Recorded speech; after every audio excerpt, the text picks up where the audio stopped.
This is the Impressions Exchange Podcast. Where all topics impacting the graphic imaging and printing industry are addressed via in-depth news coverage, analysis, and timely interviews. Hi, I'm Denise Gustafson, Editorial Director for Printing United Alliance, and the guest host for the special Printing Impressions podcast series in celebration of Women's History Month, highlighting women in the printing industry. During this series, I'll have the opportunity to talk with women from all segments of the industry about their experiences and their journey as a woman in the industry. So today it's my pleasure to welcome Carol Hargrave. She's the Estimating and Procurement Manager with Middlestreet Graphics Display. So Carol, welcome. Thank you. Glad to be here. So to get us started, could you give us a little bit of information about what you're currently doing for Middlestreet Graphics? I am handling the estimating and procurement for Middlestreet Graphics, which is a graphics and display division of G&J Pepsi. And what I'm handling right now is setting up vendor relationships, going through contracts and finding the right vendors for the right fit for the right materials, and then estimating any kind of display work that we're doing. Very interesting. That probably keeps you a little bit busy. Just a little. Just a little. So now the question is, how did you get started in this crazy printing industry? Oh, geez. I'm going to tell you my age right now by telling you this, but in the 80s, my dad, who was a printer at the Milwaukee Journal-Sentinel newspaper, he was the lead guy on their 3-story, web presses, got me interested, and his buddy from high school decided that they were going to open up their own little print shop in our basements. Really? Yes. So at the age of 12, I was running a 2-color multi-lith press in the basement of our house. So I just got a printing bug, and then my uncles were in print. It just made sense at that point in time to see what I could do. What was so interesting about print to you at that time? Putting the colors together, that CMYK process was just intriguing to me, because in everyday life, you see photographs in magazines and newspapers, but you really don't understand at that point in time. You didn't understand, you didn't have a printer on your desk, right? So you didn't know the CMYK process.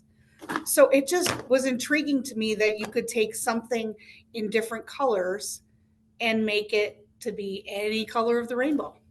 It was really cool. It is really cool. It's still really cool, honestly.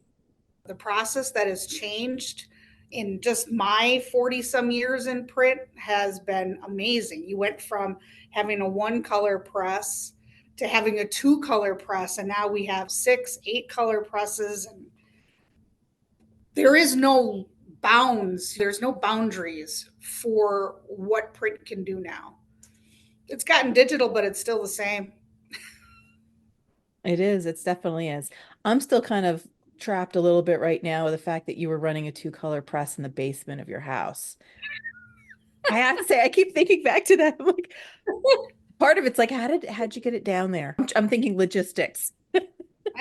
They weren't big presses. They were just a small floor press, but it fit down the basement. We had stairs that went directly down. We didn't have to go around anywhere.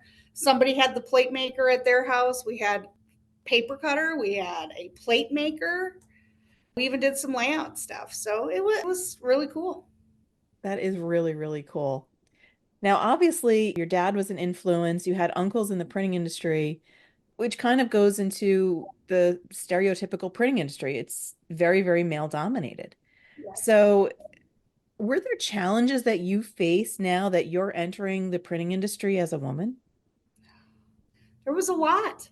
My dad told me I couldn't work at the Journal. When I got out of high school, I said, I want to be working at the Journal alongside my dad. He said, absolutely not. Well, why?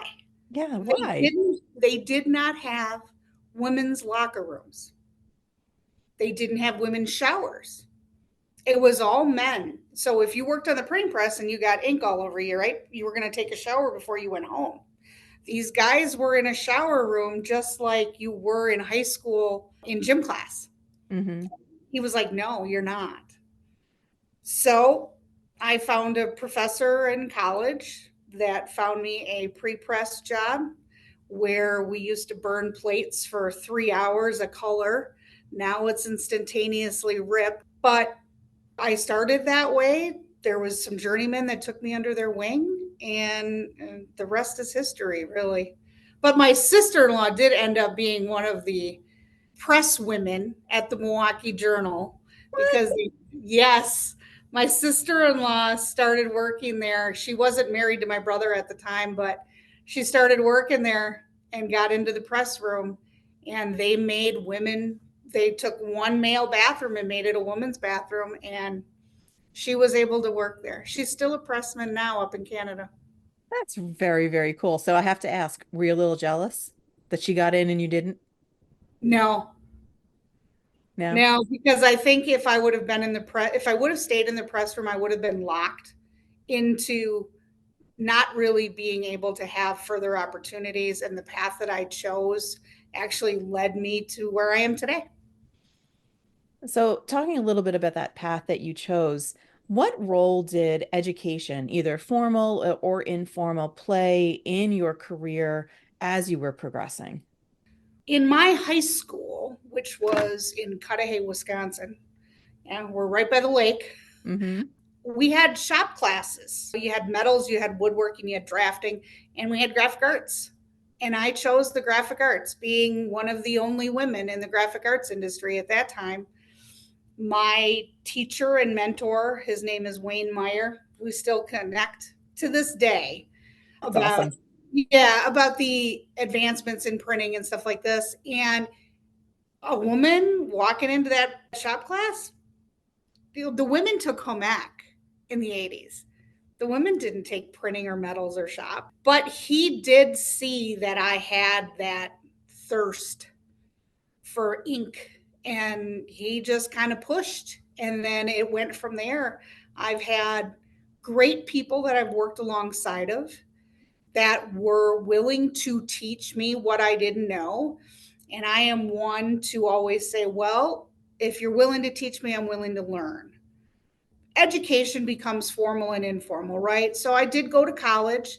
Because of my graphic arts classes in high school, I was able to have a lot of my credits transferred to the 2 year tech program for a printing and publishing degree. So I really only had to take a couple college classes and my degree was complete. So I finished my 2 year degree in less than 6 months. Wow. So, yeah, it worked out wonderful in that aspect because the pre press shop that I worked in was union at the time. And that union shop was a contributor to our union school, which was the Milwaukee Graphic Arts Institute. And that was supported by all of the union shops in the area. And back in the 80s, unions were popular, and Milwaukee was a hub for printing. So we were able to go to school for like $25 a class. Where if you were a non union print employee and your company didn't support the school, you'd have to pay $400, $500, $600 for a 6 or 8 week class. So I was able to learn more about printing and how a print shop really runs in the real world because your instructors were people that were in the industry itself. And then Lauren Baker, who was the director of that school, actually saw what I could do and asked me to come back as a teacher. So I was able to teach high school students who were looking for a printing background and some formal education, and they wanted to learn from people who were actually in the industry. So it did work out really well. Education, regardless of how it comes, experience, I will never say no to experience.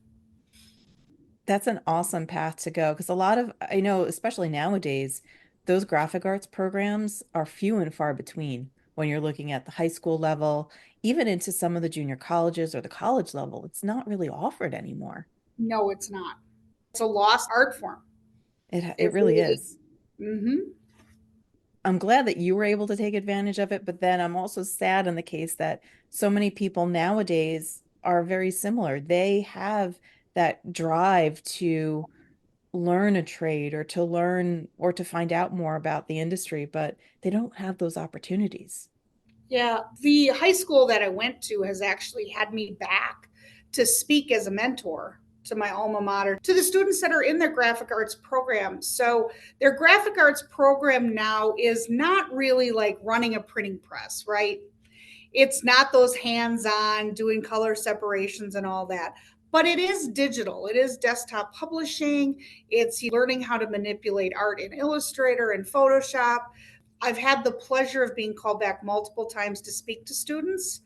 And I'm seeing more and more girls be in it because it's more of an arts program now than it was a shop class.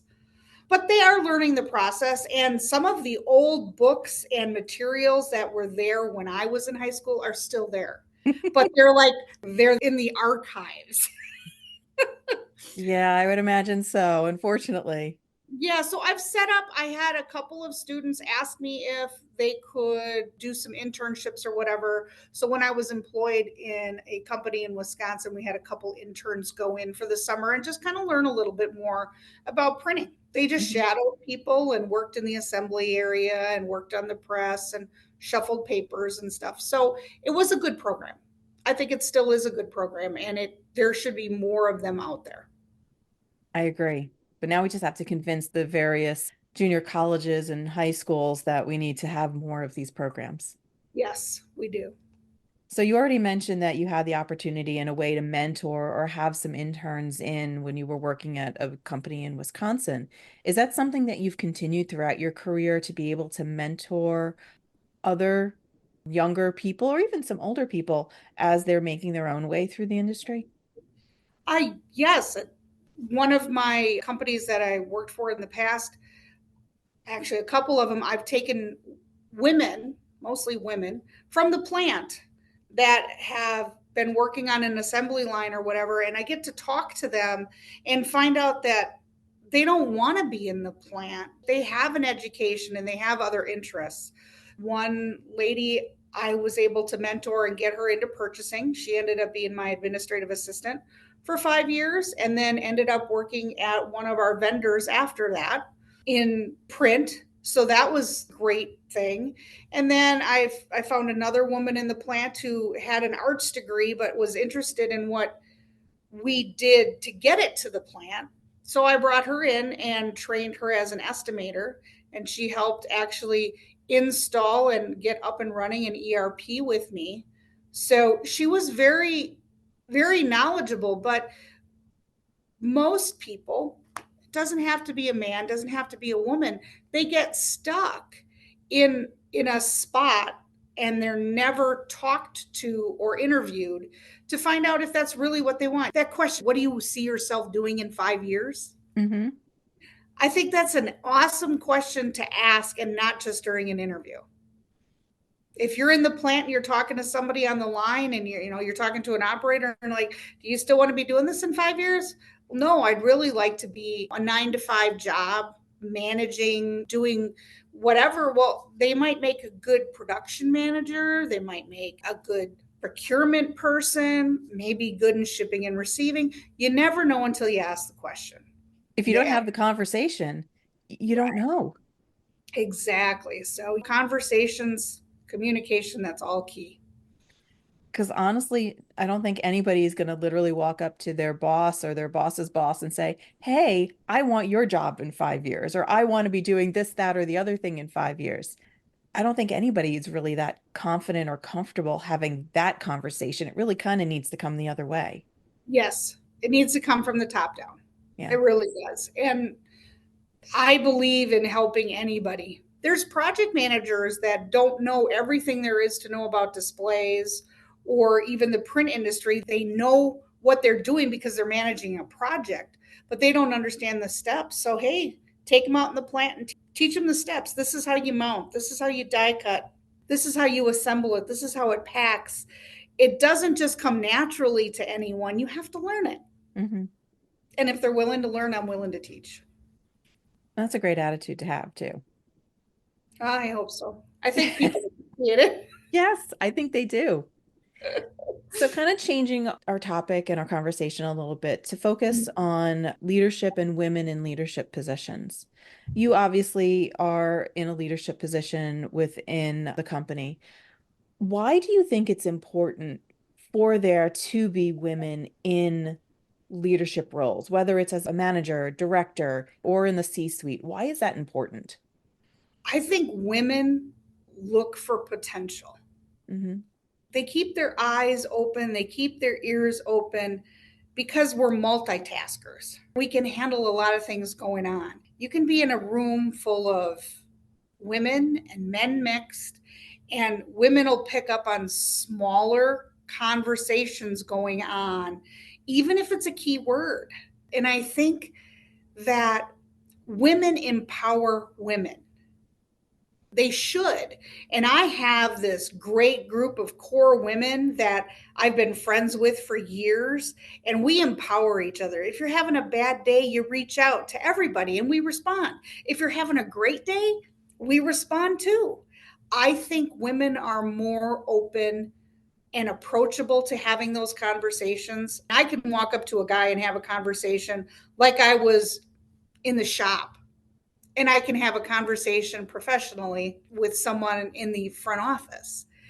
It's how people react to you and being approached. And I think being at ease is better for a woman in a leadership role than it is a man. I, Hmm. I just feel that that's how it is. And I think with women, there's also certain characteristics that help when women are in those leadership roles. Yeah, I have found that women that are leaders like myself who give the time and effort, even if it's to listen for a few minutes to, hey, they're having a bad day or their kid is sick or whatever, right? You're human. You give it that human touch. And I think that people find you more approachable when they know that you're human too. Hmm. It's a conversation just like we're having right now. It's the ease of it. And I think that that means the world to a lot of people. No, I agree. Now, obviously, you've seen a lot. You've had the opportunity to work in several companies in the printing industry. What steps do you think need to be taken to improve gender equality in the industry? Because obviously, it's still heavily male dominated. As much as we've seen more women enter, it still does skew, especially in certain areas in the printing industry, it still skews heavily male. Oh, yes. I sit at leadership tables and we still are a minority, right? Hmm. I don't want to say that there are men out there that welcome a woman at the table. There are, and I am very fortunate to work under leadership that is like that. And for me, I think what we need to do is empower more women and push them to be leaders. And a lot of women have the qualities, but they don't know the steps to take to get Hmm. there. And I think leadership on our behalf and having them be able to follow in our footsteps, we're going to have to keep blazing the trail. The trail is nice and warm. We just got to put our shoes on and get through the mud, right? We just Yeah. got to work through it. So I think that that's the better way to go about it, and have conversations with the men that we work next to. Hey, this could be a great spot for this person. And if you give them the, how did my mom used to tell me that if you put the idea in a man's head and you let it fester a couple months or a year, it'll get through eventually and it'll come up as it's his own idea. Yes. I'm telling you, knock on wood, it does ring true. Well, that's good to know that, that is sound advice. It is. It's, my mom used to call it an old wives' tale, but I do not believe that that's one of those. This is one of those that actually rings true. Hmm. It's taken a while. It's like the dinosaur age. the man going out and clubbing whoever he needed, whatever he needed to feed the family. Yep. She probably told him, go out there and get him. Very good possibility. Right. Now, interestingly, I also think in addition to having mindsets changed, that technology has also helped to empower women and make it easier for them to enter the printing industry. Oh, yes, it has.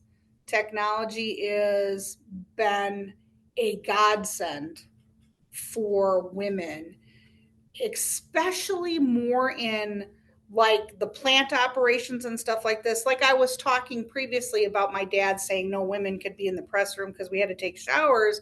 Well, now we're in a digital toner age. We don't have to worry about getting dirty, right? Mm-hmm. But you still get dirty, but it's a different kind of dirty. It's not like, oh my God, I have to go take a shower and hose off. It's more like I can have ink on my fingers and know that I did a good job. Mm-hmm. My dad used to have ink on his fingers. You could tell when he was on vacation because the ink in his fingerprints would actually wear off and he'd actually have fingerprints again. So that was one of those things that I always watched with my dad is you could tell how busy he was because he could never get the ink off of his fingers. Yeah. But technology being able to be in a computer, having things a little bit more automated, men and women have to put their hair back, can't wear baggy clothes, can't have necklaces. That type of thing has always been there, whether we're talking 1960 or we're talking 2024.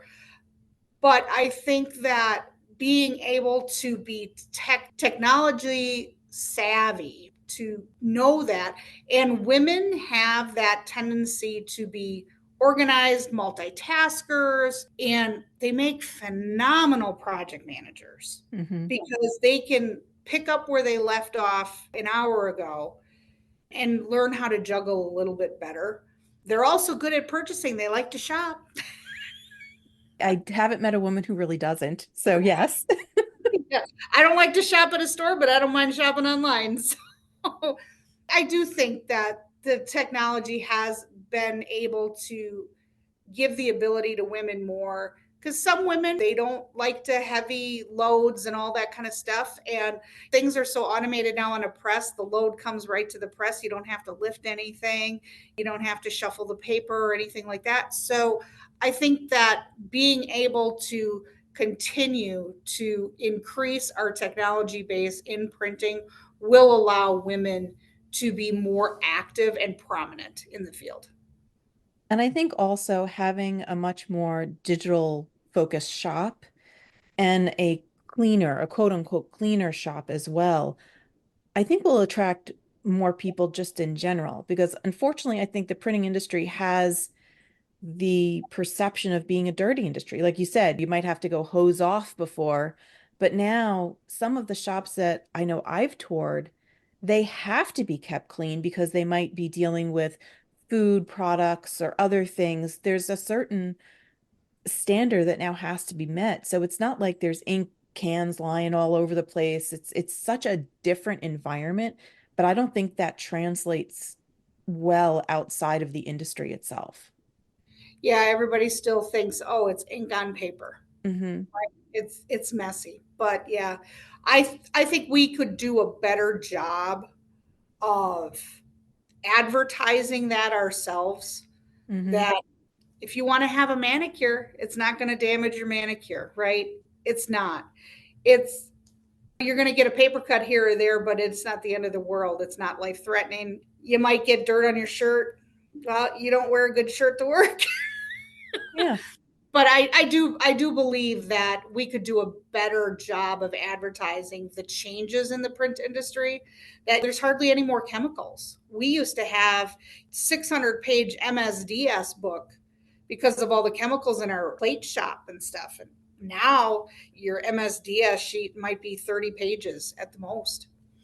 There is some radical changes, yes.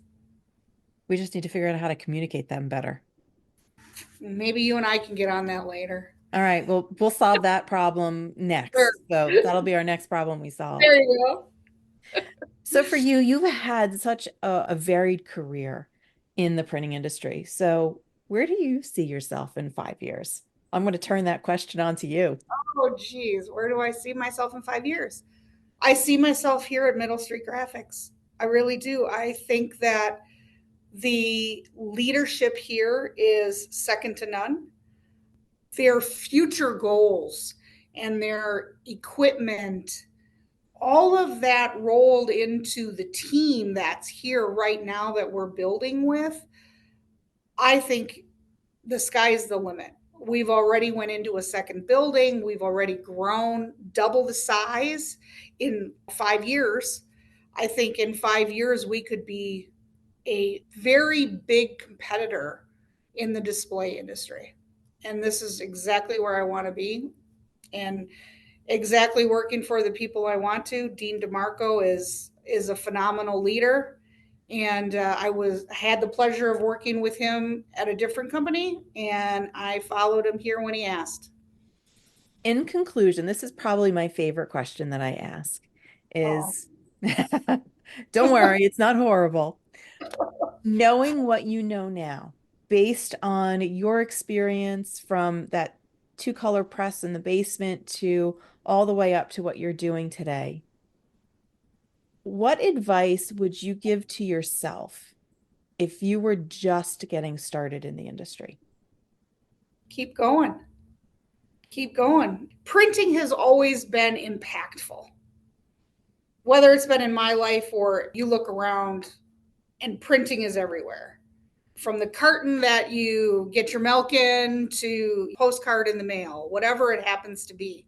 But if you like a challenge, if you don't mind change, then be impactful. And I think that over the 40 plus years that I've been in the industry, I think I have made an impact. I've made a statement. And I think that there is more room for a lot more women behind me. And I would be happy to stand right next to them and give them the go. Just like if it wasn't for the people that pushed me, I don't know if I would have chosen this career path, but I am sure glad I have because it has not changed. In 43 years, I've always been in print. So you It's, definitely recommend it. yeah, I do. I fully recommend it. It's a five-star career. 5-star review for There printing. you go. Well, Carol, it was an absolute pleasure talking to you today. And apparently we have a couple of problems that we're just going to solve the next time we get on a call. There So you we'll go. get those all hammered out. So thank you again for spending some time with me today. Well, thank you very much too. I really appreciated talking to you. And women in print is the where to go. That's the future. It is definitely.